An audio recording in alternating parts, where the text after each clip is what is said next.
Hey folks, been working on Bugle Call Rag tonight. I don't know why, but I just felt like it. So there.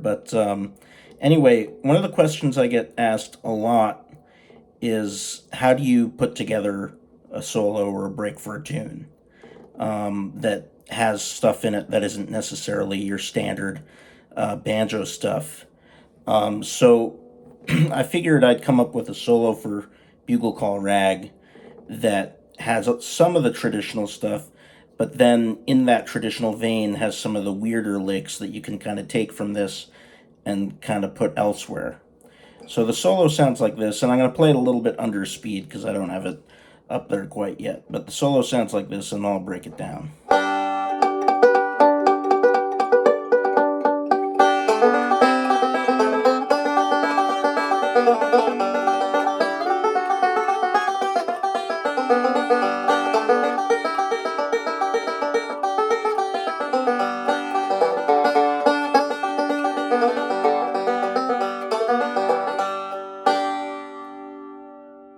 All right, so this has a few cool little things here.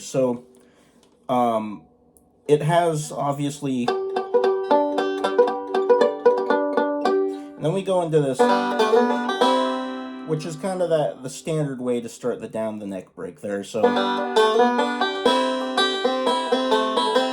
And there's like a C lick. I think of this as like kind of a something Bela does a lot, where you have quarter note, then eighth notes. So like when Bela played bluegrass, like in the '80s, he'd do that a lot. But anyway, I'm sure he's not the one who came up with that, obviously. So anyway, you go to that, and then you anticipate. So that's this lick. And this lick, a lot of people with the right hand play it like this.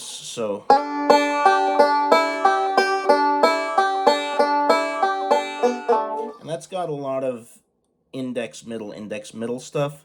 So it can be easier actually for some people if you bring your thumb down. So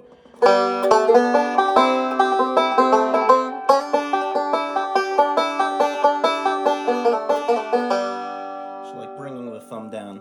And also it makes, the emphasis on that lick a little bit different. So instead of sounding like, it sounds like, so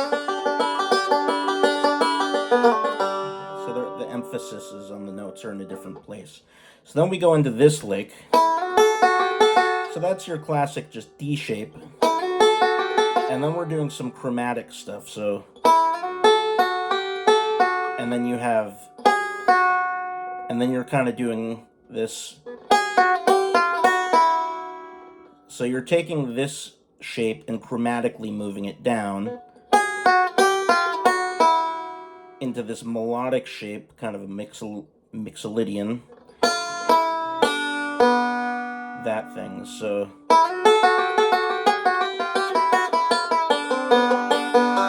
And then you just have this da da da da da da da da.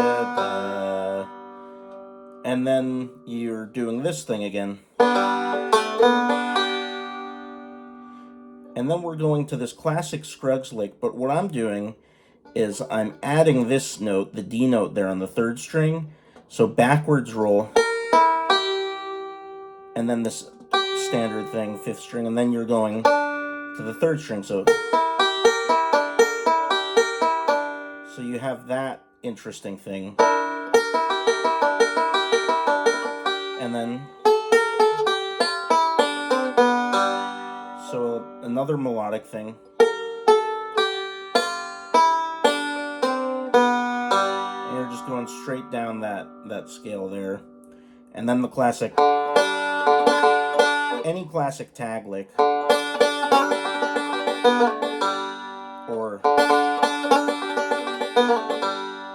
and then we're tagging it with this. So,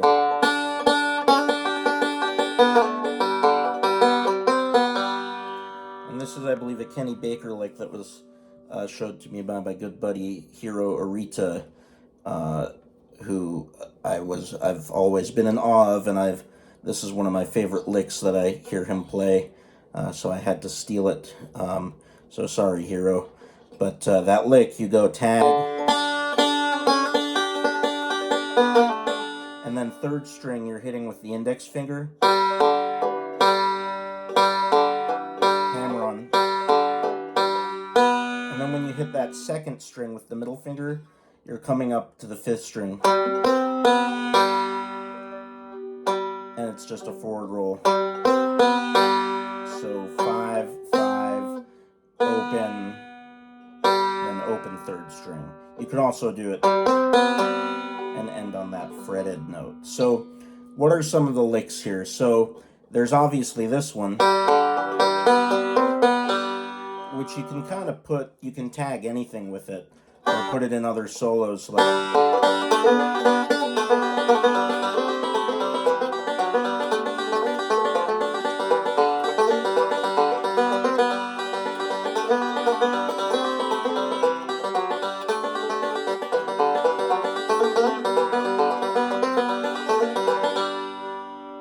So then we also have this lick where we're adding that D note there. So you can use that over any C chord where you would want that sound. So like in Shuckin' the Corn, when Earl does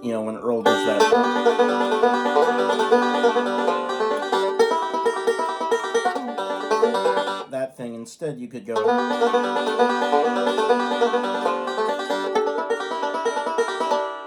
and get that note there, and that's pretty cool.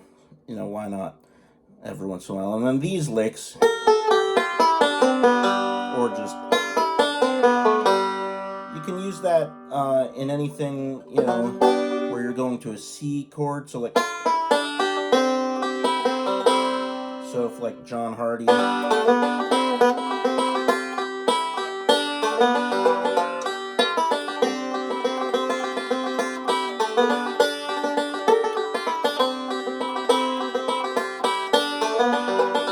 or if you're playing in like Salt Creek or something, you have that F, you could go like,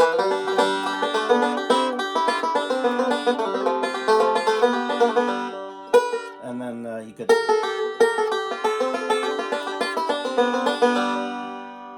so like, whoops, so like this shape you could put in there, and then this, that's pretty standard. So anyway, you know, these are all really useful licks, or they can be. This one,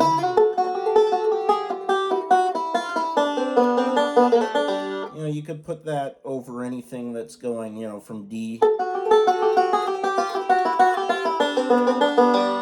G, or you could do it D to C.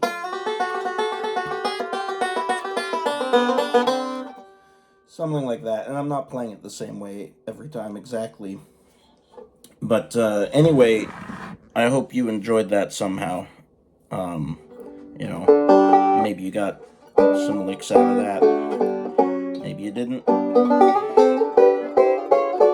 I'm just trying my best here.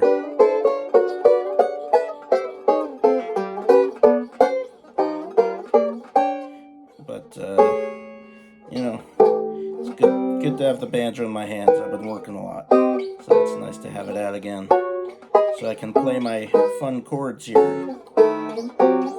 Anyway, you all have a good night.